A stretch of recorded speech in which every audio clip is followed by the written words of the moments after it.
cold neon lights of New Horizons' lower districts flickered against J1's pale skin, casting an eerie blue glow across his unusual features. He wasn't like other beings wandering these crowded streets, part refugee, part mystery, entirely alone. His arrival on this planet wasn't a choice but a desperate escape.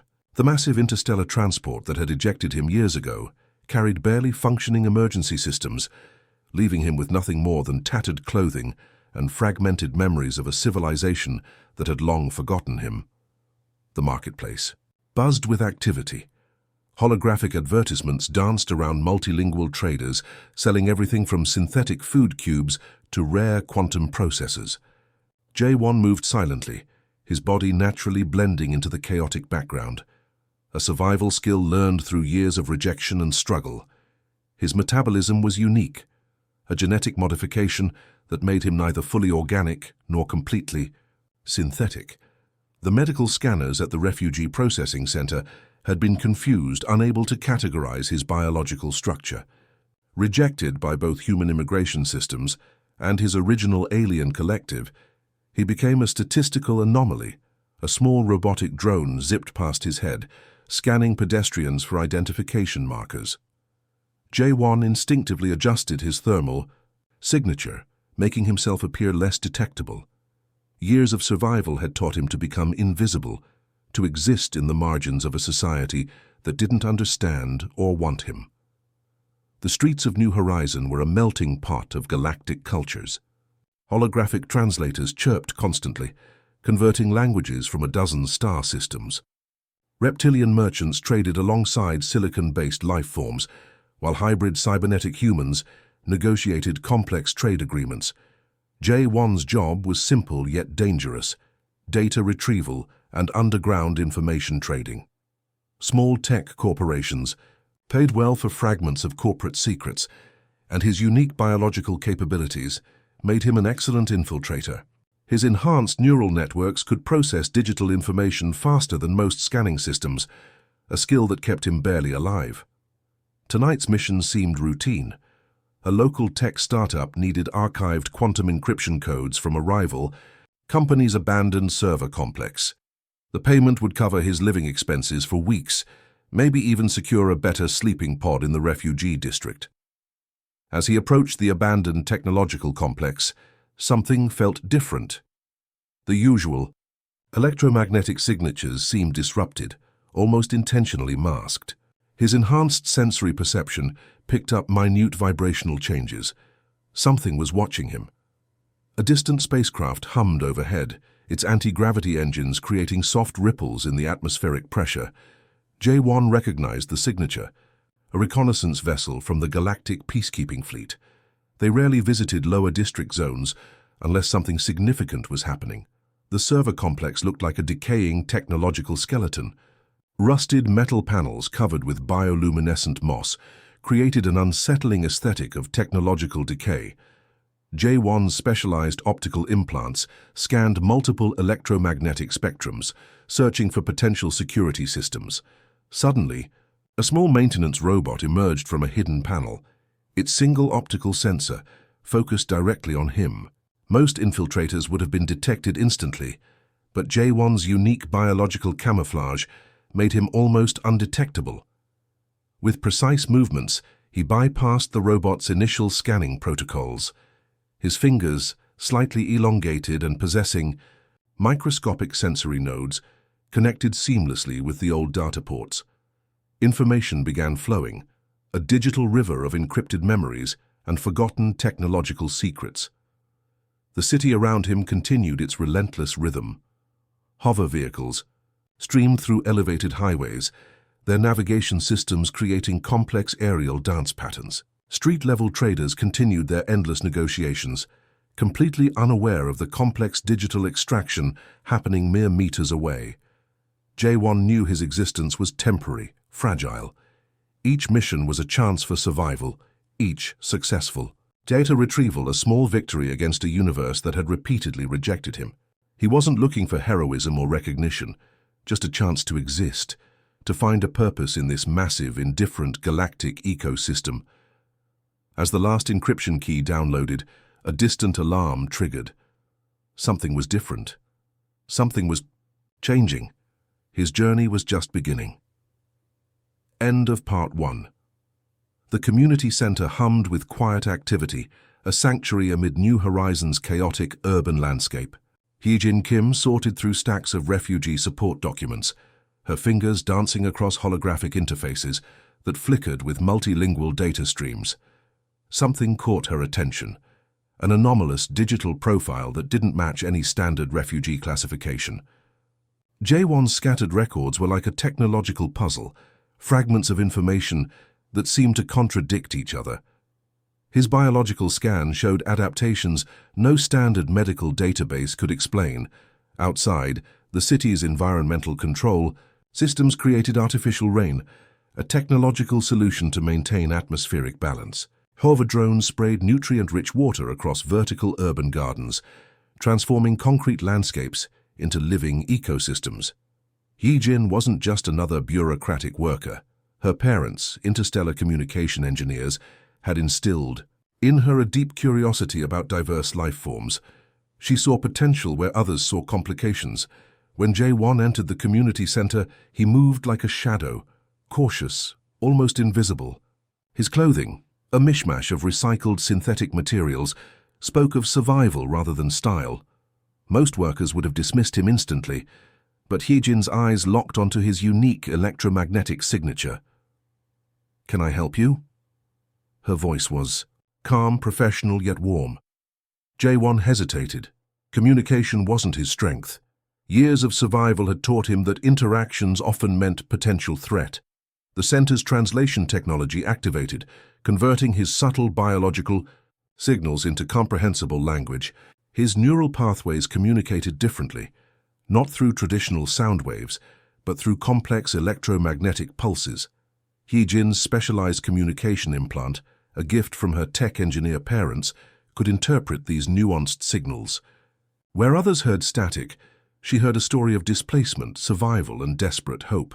Their conversation wasn't just verbal, it was a complex dance of technological interpretation, biological signals, and genuine human compassion. Jaewon's fragmented history began unfolding. A genetic experiment abandoned by his original civilization, ejected from research facilities, surviving on the margins of multiple galactic societies. A small maintenance robot rolled past, its optical sensors scanning the interaction. These AI assistants were programmed to detect potential social disruptions, but something about their connection seemed different. Hee-Jin accessed restricted databases, discovering fragments of Jaewon's extraordinary background. His genetic structure contained adaptive mechanisms that could potentially revolutionize multiple scientific fields: biological regeneration, environmental adaptation, neural network integration. "You're not just a refugee," she realized. "You're potentially a breakthrough in understanding interspecies biological capabilities." Jaewon's response was a complex series of electromagnetic pulses, part confusion, part hope, entirely vulnerable. The community center's advanced systems began processing his documentation. Typical refugee protocols would have rejected him immediately, but Hee-Jin's persistent data manipulation created a unique legal pathway. Outside, a massive cargo spacecraft descended, its anti-gravity engines creating beautiful atmospheric distortions. Multilingual trade negotiations continued, a constant reminder of the galaxy's complex interconnectedness. Hee-Jin understood something fundamental. Survival wasn't just about physical existence. It was about finding purpose, creating connections, transforming potential into meaningful contribution. Her next steps would be crucial. She needed specialized medical teams, legal experts, and technological integration specialists who could understand Jaewon's unique biological composition. The city continued its relentless rhythm around them, a complex ecosystem of technological marvel and human resilience. Hover vehicles streamed through elevated highways, robotic maintenance systems worked silently, and millions of lives intersected in millisecond interactions. Jaewon represented more than an individual story. He was a living testament to the universe's infinite complexity, a reminder that potential exists in the most unexpected forms. Something significant was about to change. End of Part 2. The Emergency Response Training Facility stood as a monument to human technological innovation, its sleek metallic surfaces reflecting the dynamic urban landscape of New Horizon. Jaewon's first day felt like entering an entirely new universe, far removed from his previous life of survival and marginalization. Specialized training simulators surrounded him, holographic scenarios that tested not just physical capabilities, but psychological resilience. Most candidates struggled with complex multidimensional rescue simulations, but Jaewon's unique biological network processed information differently. His neural pathways, a complex web of adaptive biological circuits, could simultaneously analyze multiple threat scenarios. Where human rescuers saw chaos, he saw intricate patterns of potential survival strategies. The first simulation involved a collapsing underwater research station. Typical rescue teams would take hours to calculate safe extraction routes.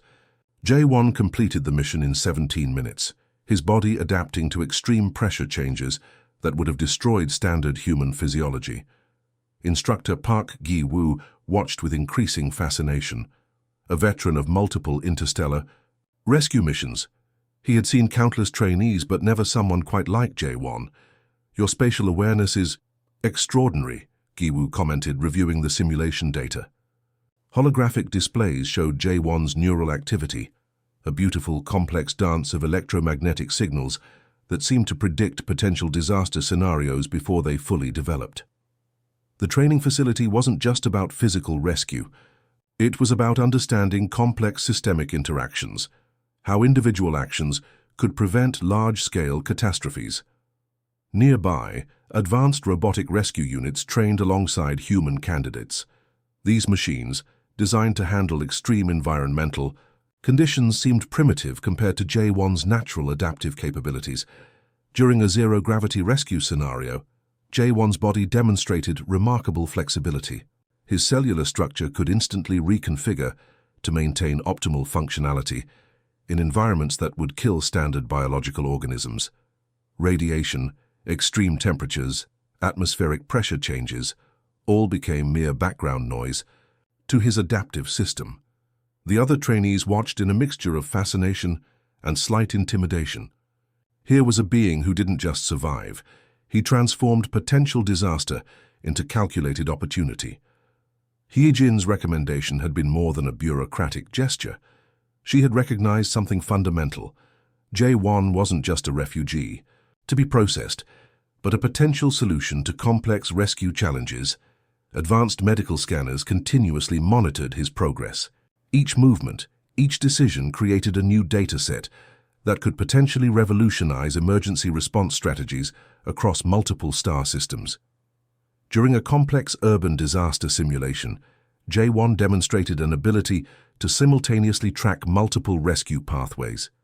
His enhanced sensory nodes could detect human life signatures through layers of collapsed infrastructure that would be invisible to standard scanning technologies. "It's not about being stronger," Gi-woo explained to his fellow instructors. "It's about processing information at a level we've never seen before." The city outside continued its relentless rhythm.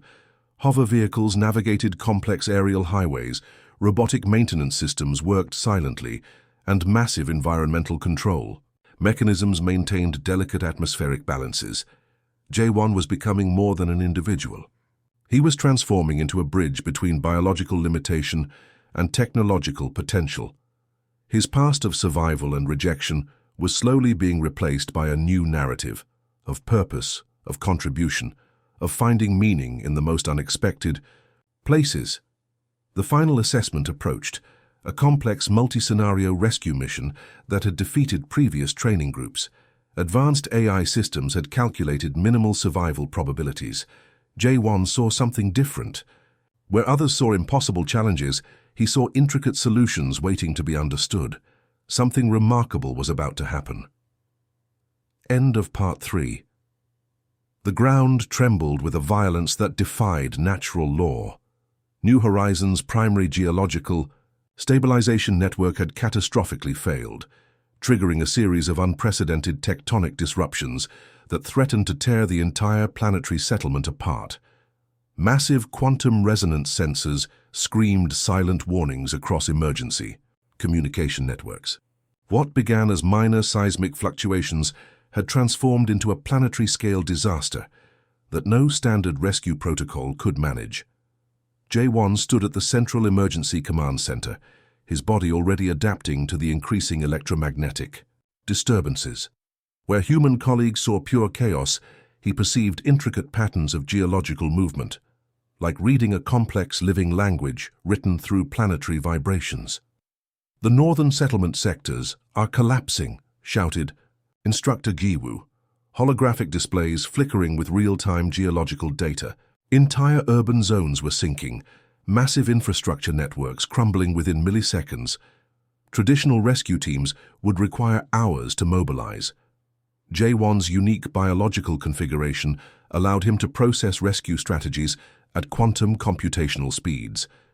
His neural network could simultaneously track multiple rescue pathways, predict structural collapse patterns, and calculate survival probabilities faster than any known technological system. Underground tunnel networks, originally designed as emergency evacuation routes, were now becoming death traps. Structural integrity was compromising at exponential rates. Thousands of lives hung in delicate balance. A massive quantum stabilization spacecraft hovered above the disaster zone, its complex anti-gravity systems struggling against increasing planetary turbulence. Rescue drones zigzagged through collapsing architectural landscapes, their AI systems overwhelmed by the complexity of the unfolding catastrophe. J1's body began emitting subtle electromagnetic frequencies, a biological adaptation that could temporarily stabilize localized geological stress points. Where human technology failed, his unique physiological structure created micro-stabilization zones. "We need a complete evacuation of Sectors 7 through 12, commanded the emergency protocol director. Her voice carried a mixture of professional calm and underlying panic. Rescue teams prepared massive transport vessels, but traditional evacuation strategies would take hours. J1 understood they didn't have hours. They had minutes. His neural pathways began interfacing directly with the city's emergency infrastructure. Normally, such direct biological integration would be impossible. But J1 wasn't a standard biological entity. Holographic displays around him transformed, showing intricate rescue pathways that defied conventional mathematical predictions. He was essentially becoming a living computational system, his body a bridge between biological intuition and technological precision.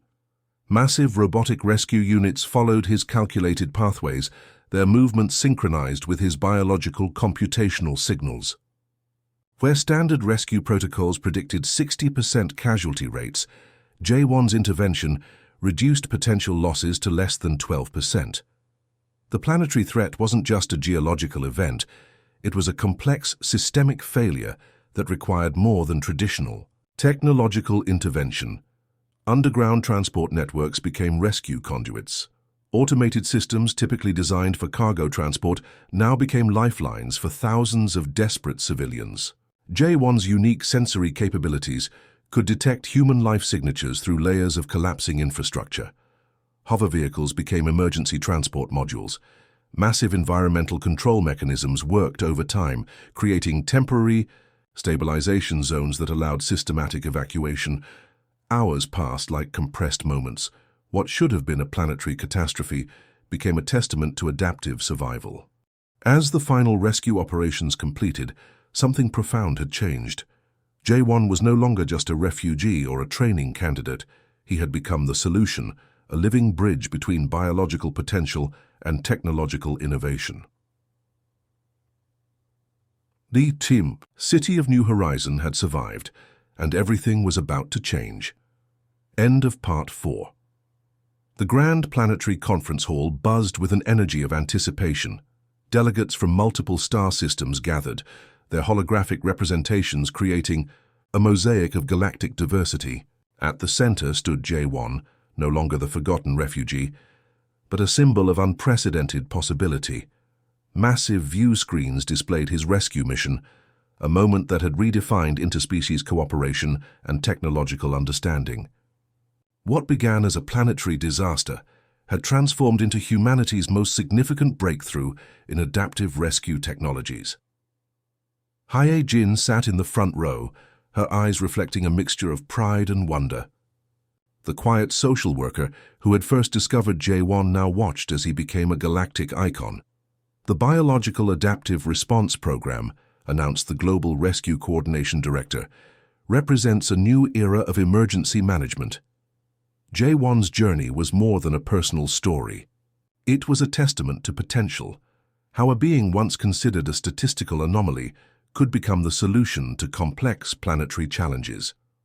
Specialized research facilities had been studying his unique biological structure. His neural network demonstrated capabilities that challenged everything known about biological-technological integration. Where traditional systems saw limitations, Jaewon represented infinite possibility.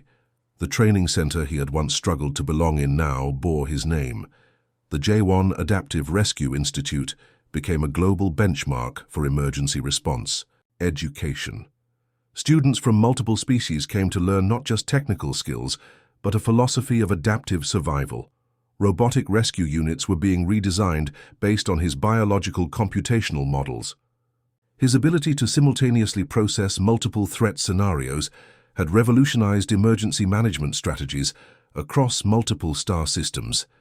A small maintenance robot rolled past, its optical sensor seeming to recognize him, a silent acknowledgement of the transformation he represented.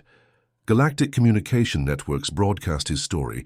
From the lowest urban districts to advanced research colonies, Jaewon had become a symbol of hope, a living proof that potential exists in the most unexpected places. "We're establishing the first Interspecies Adaptive Response Academy," announced Instructor Giwoo, his voice carrying a mixture of professional pride and personal respect. The academy would not just train rescuers. It would create a new understanding of biological potential, breaking down barriers between species, technologies, and traditional limitations. Massive quantum communication satellites transmitted his story across star systems. What once was a tale of rejection had become a narrative of universal potential. His original alien collective, which had once rejected him, now requested diplomatic connections. Research teams wanted to understand the biological miracle that stood before them. But Jaewon's greatest achievement wasn't technological. It was deeply, profoundly human, a demonstration that purpose isn't given but discovered. The planetary gardens outside reflected the transformation. Once barren urban landscapes now bloomed with carefully engineered ecosystems, a metaphor for Jaewon's own journey of transformation. Hae Jin approached him after the conference, her eyes carrying the same compassion that had first identified his potential years ago. "You've changed everything," she said quietly. Jaewon's response was a complex series of electromagnetic pulses, part gratitude, part continued curiosity, entirely hopeful. The city of New Horizon continued its relentless rhythm. However, vehicles navigated complex aerial pathways, robotic systems worked silently, and millions of lives intersected in millisecond interactions. But something fundamental had changed. The definition of potential had been rewritten. A massive interstellar transport descended in the background, a silent reminder of the infinite possibilities that existed beyond known boundaries. Jaewon was no longer just a survivor. He had become a bridge between biological and technological, between rejection and purpose, between individual potential and universal hope. The journey that began in the lowest urban districts had transformed into a beacon of possibility for an entire galaxy. End of Part 5.